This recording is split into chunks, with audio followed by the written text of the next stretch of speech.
You're listening to the Multifamily Mentor Show. My name is Terrence Doyle. And I'm Chris Lopez. You probably know us from the BiggerPockets Real Estate Ride Along Show. Well, now we're talking everything multifamily. We bring in top industry experts from around the country to come join us in our Denver studio for an in-depth, in-person conversation. We're going to be diving deep into deals, underwriting, raising capital, and everything in between. Join the conversation. What's going on, everybody? Terrence Doyle here, my co-host Chris Lopez, Tomás in from Seattle, Washington, and this is episode number 2, Multifamily Mentors, and we are going to highlight Tomás's ability to attract and get a mentor that is a thought leader in the space. The way he was able to get Kekoa's attention and build a relationship, and the way he was able to get my attention and be on the show, clearly he knows how to get people's attention and build relationships quickly. And I think that that is one of the most important things to getting a mentor to grow and be successful in the multifamily industry. So I wanted to kind of have a roundtable discussion here and discuss that. So Tomás, welcome to episode number 2. Appreciate it. Thank you. Awesome. So I think let's jump right into it and unpack for us, what it was like to be high school, out of high school, working a job, but wanting to be an entrepreneur and wanting to connect with someone that can help you kind of take your career and your game to the next level. Yeah, I think it's one of those things where you always strive to be able to figure it out and see I really want to be able to do that, but how do I do that?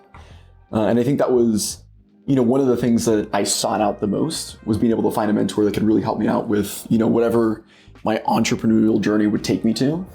But as I tried doing it the most, it was one of the things that I ended up realizing was the hardest to be able to actually achieve, is being able to find a mentor where, the synergy is there, where, there's alignment with value, because it's a two-way street. And, I think it was just one of the things that I realized was really difficult in retrospect, but also one of the things that pays, the most dividends out of anything. Right. Yeah. And I think that that's such a great point, is that it is the most difficult thing. People talk about mentors and we talk about mentors and we've had them, and people reach out to us all the time asking for us to be their mentor. But to actually spend the time and to genuinely want to invest with someone, coming from someone's perspective that doesn't have a lot of time, right? And a lot of people want my time. It's very difficult to do, like you said. So I'm glad you said that. And I think everyone listening needs to realize that what we're talking about here of getting a mentor is super difficult. It's not going to be easy, right? And so I think the fact that you're able to identify that and just put that out there is very, very important, that it's not going to be easy. It's not going to be easy, but it's one of the most important pieces to achieving your goal, and one of the fastest routes to just have that exponential growth and learning, network, and ability. Yeah, so, reaching your potential. Yeah. So in the mindset there, you were 18 at the time, you're focused on a mentor. What was your first step? Because it sounds like you failed once or twice. What was your journey there to where you found this 3-step process that works really well? Yeah, I think it was one of those things that I probably figured out in retrospect. Mm-hmm. Where in the moment I probably was just going through the motions, and I was this is... what were you doing originally? You were what were you saying? Who were you targeting? What do you mean? When you're trying to find a mentor? Yeah, I was really just trying to find somebody that when it's all said and done, it was somebody that I could really see myself being, the next 10, 15, 20 years, 30 years.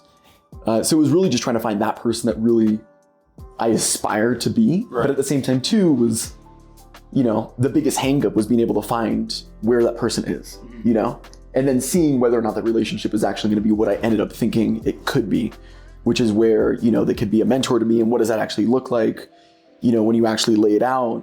So let's unpack it. So we have three tips for people out there that want to get a mentor, right? And the first one is attention, right? And so unpack that a little bit for us of understanding where the mentor's attention is, so that you know where to communicate and meet them, right? So unpack that for us in your personal journey with Kekoa and how that proved itself to be true.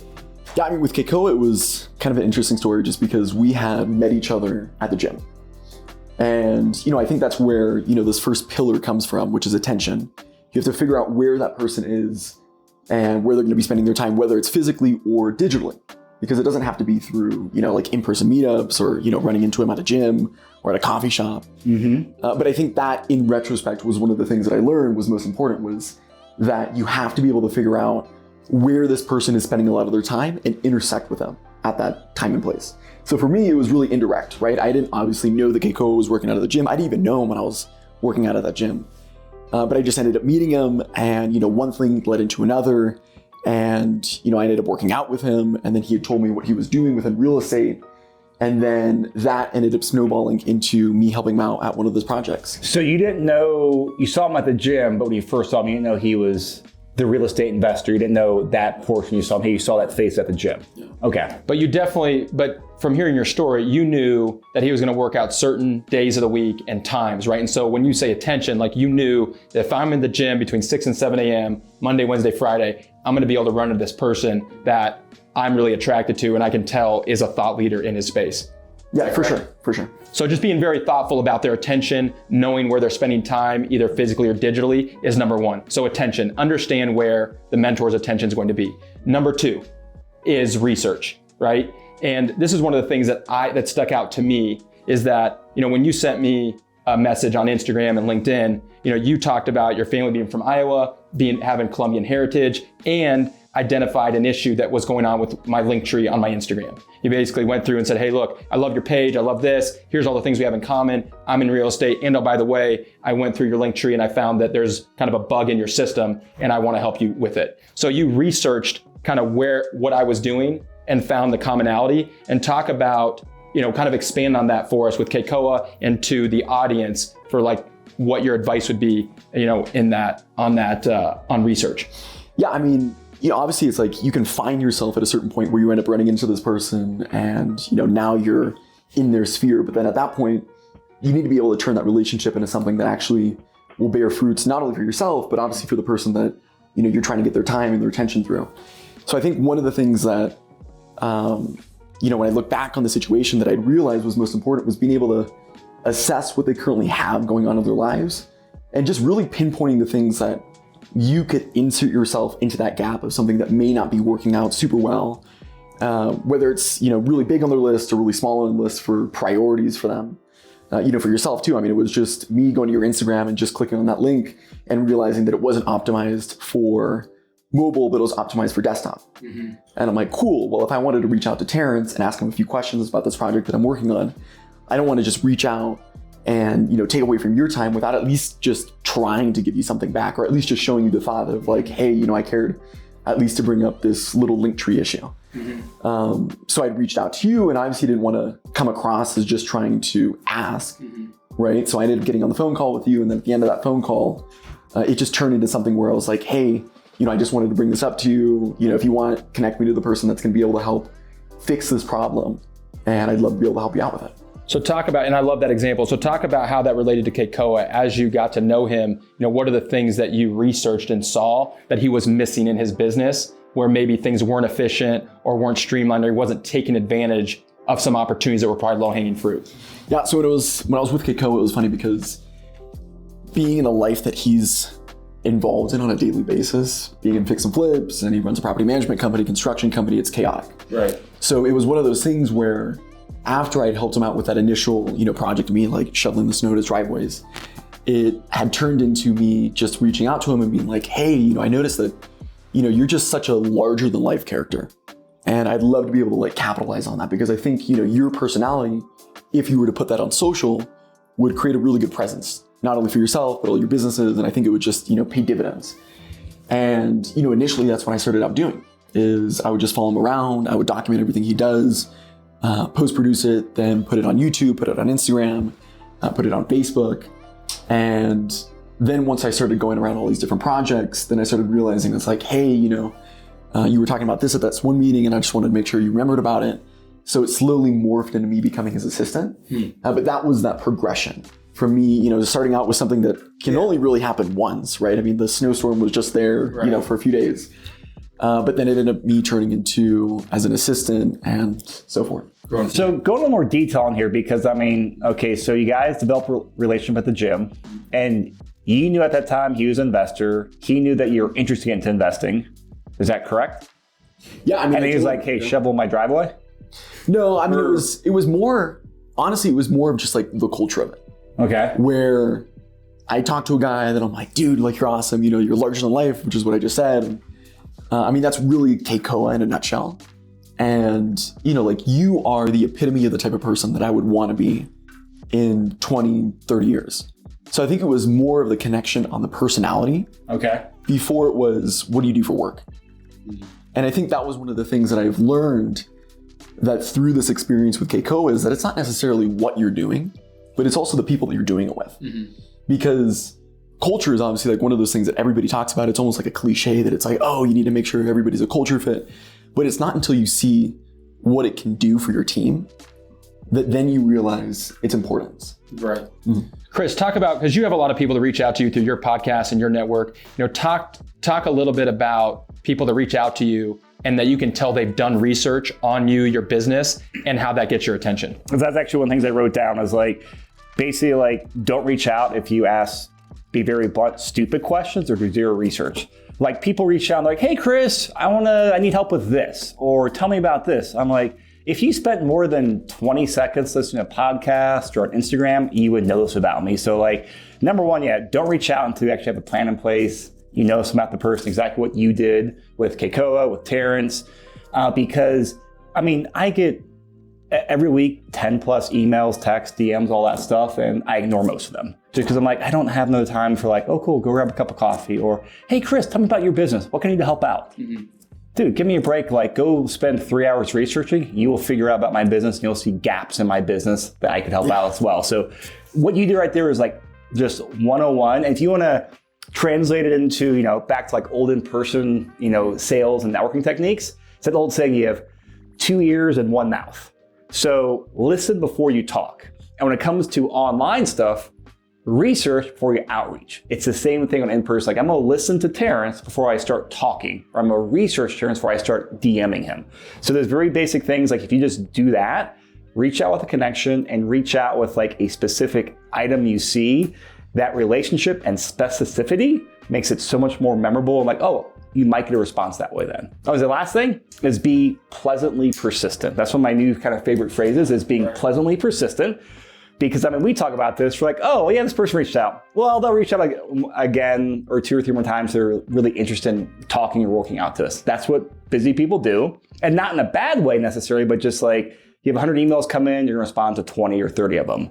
And this person, hey, be proactive with me. And I've had a lot of people I've hired this year for like, employees at my company where they work for me, but I also mentor them. And they've been pleasantly persistent because they reached out after the first time or second time I did not respond to them. Or like, oh yeah, we'll talk soon. And 2 weeks later, hey Chris, I haven't heard from you. Can we get something on the books? Oh yeah, let's do that. Just because those people are busy. So that's what I see from my perspective.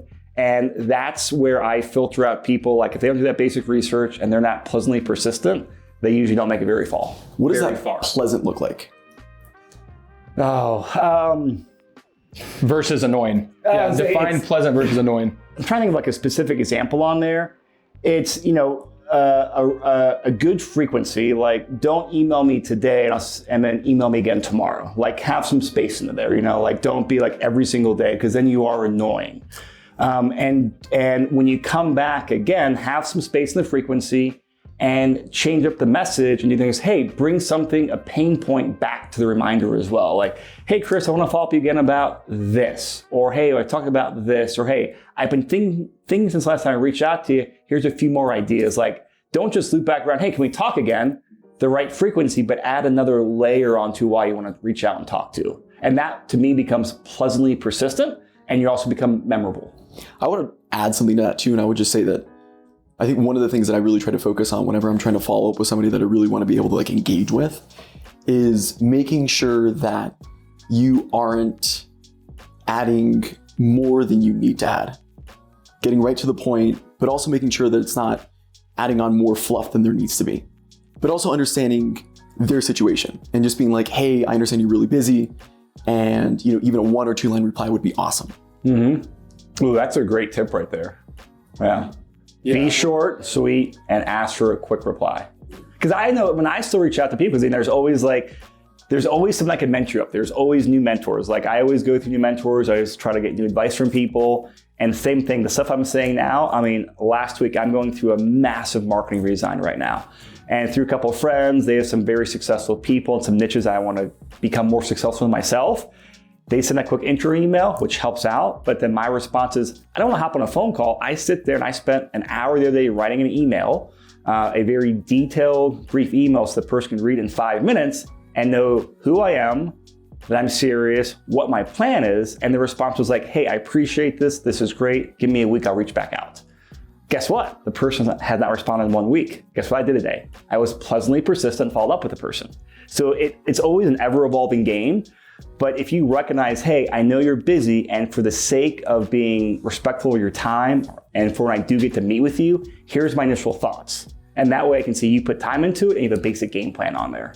And mine was a lot more tactical in this case because it was a very specific like marketing niche I'm trying to get better at. Yeah, it's great stuff. So just to recap, the first tip that Tomás is, we were discussing here is attention. Understand where the mentor's attention is and be there.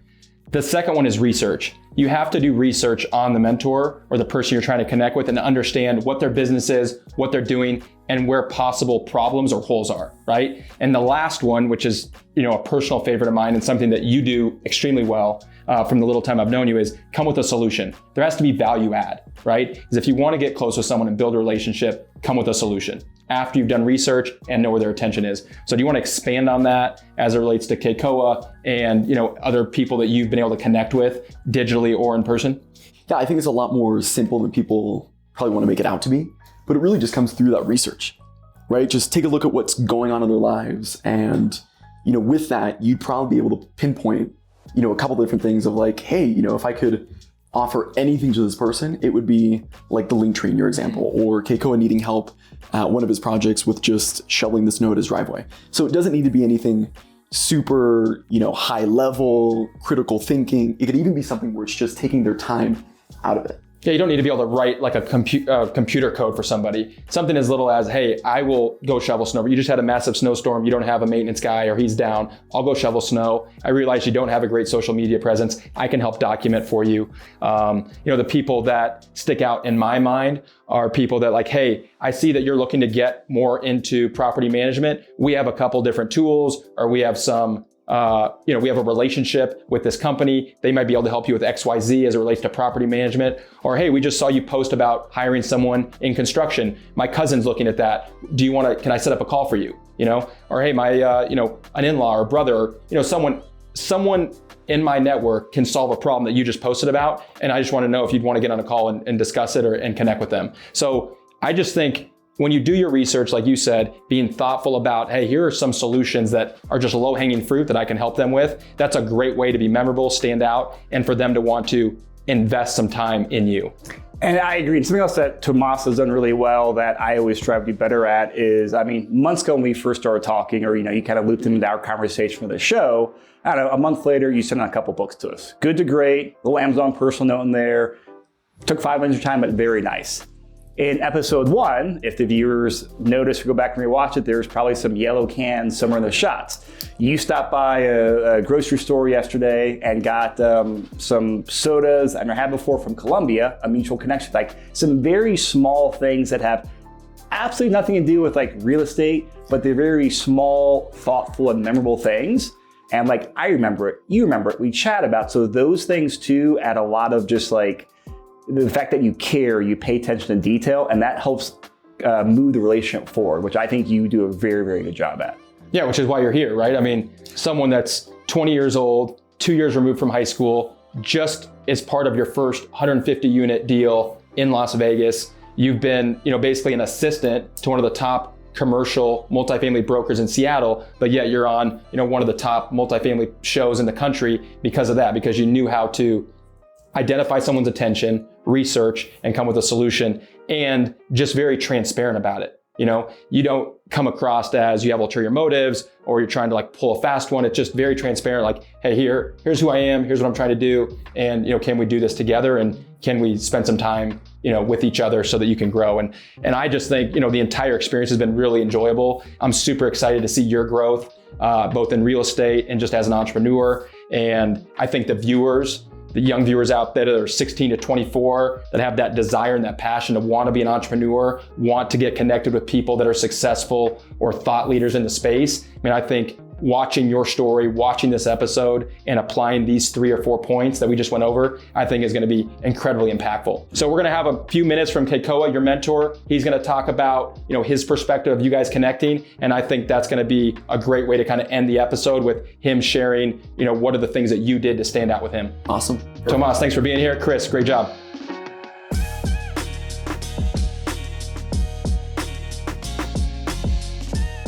I met Tomás probably 3 or 4 years ago when I first moved from Hawaii to Seattle. I'm a pretty avid gym person and a personal trainer. So I was at the gym always every morning about 5.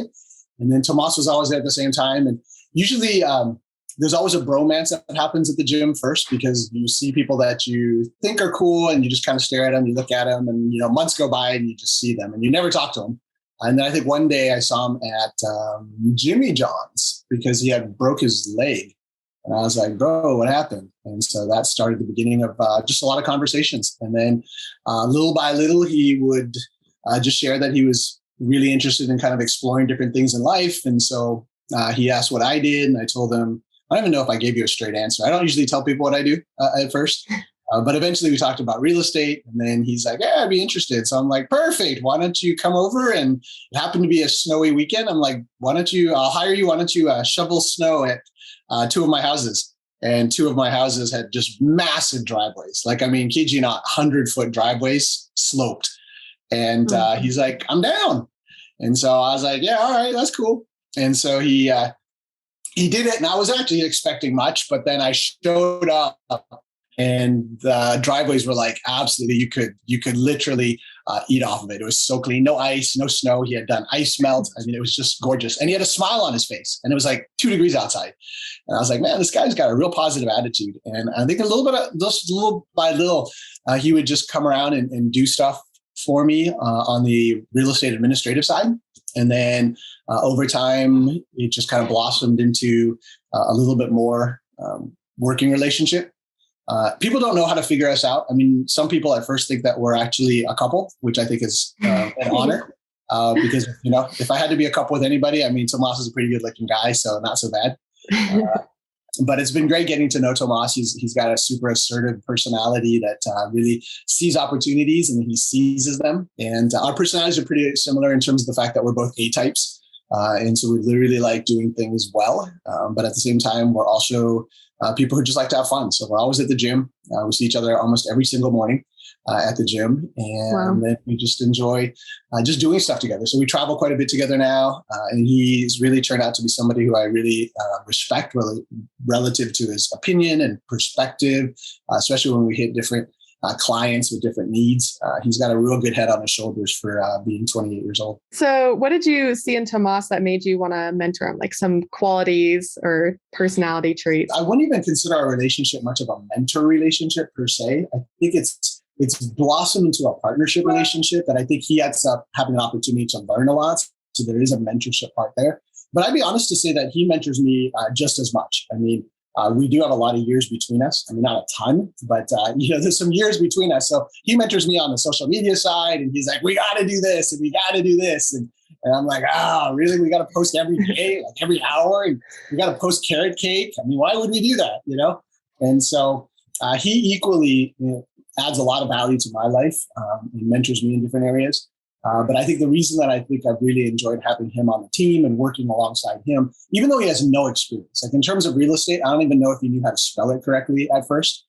But over time, he started to really kind of grow into it. And I think that the fact that we flip a lot of houses and we do construction and we do brokerage, and I mean, we just do so many facets of real estate that's never boring. And I think that kind of appeased to his schizophrenic type personality, which is just like mine. And so I think I saw in him just the willingness to bounce from thing to thing and to be flexible and to always have a positive attitude. And, we have serious moments. And I think the other cool thing is that he's not afraid to push back sometimes. Like he's like, hey, I think we should really do it this way. And he gets very passionate when he feels like he's correct. Or if there's a deal that he really thinks that it's the one we should go after, like he's super passionate about it, which I love. But then he's also teachable because there's been times in which I'll agree with him and be like, hey, that's a perfect point, and we should go that route that you're suggesting. And other times I'm like, dude, I'm 100% certain that you're incorrect. So we'll walk through that, and then eventually he'll see it's like, hey, after that, what didn't turn out to be exactly maybe the deal that we thought it would be, or the person that we thought it would be. And it's been just an ongoing, growing relationship. But what's one piece of advice that you would give for someone looking for a mentor? So either a personality trait that they should have or an action item. Yeah, for anybody who is looking for a good mentor, I would say first is always look at what you're bringing in terms of value. There are some people who love to just have mentors and they have a coaching program, but oftentimes you pay money for that. And it's not that intimate relationship that really causes you to grow, because you're more just a number or a student within a course of mentoring.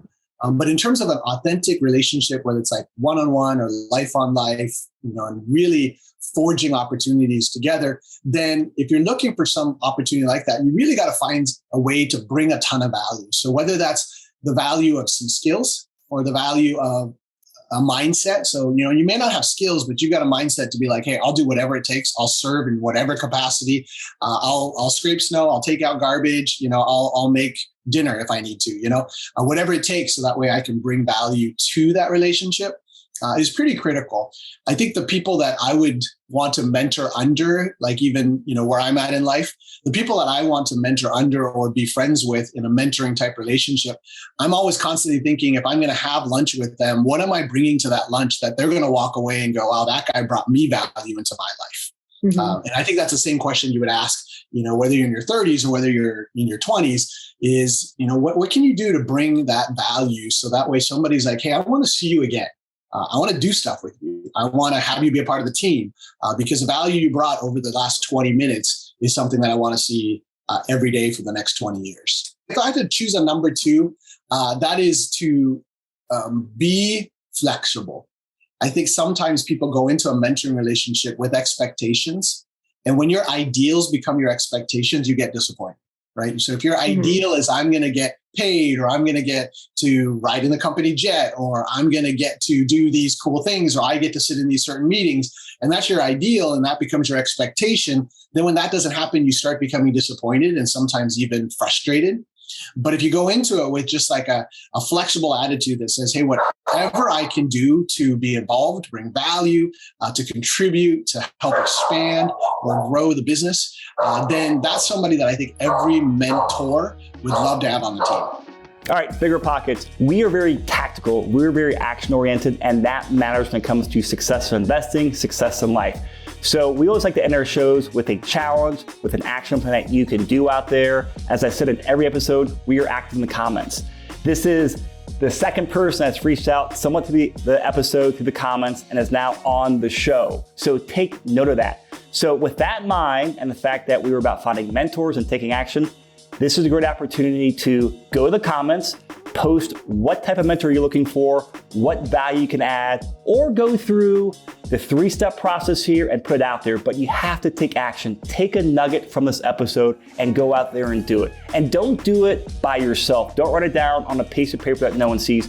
Go out there, spend time, do research, and post it publicly, and then be pleasantly persistent and do some follow-up. And while you're doing that, please make sure you like the episode, you subscribe, and of course, leave a comment. See you guys in the comments. You're listening to the Multifamily Mentor Show. Join the conversation.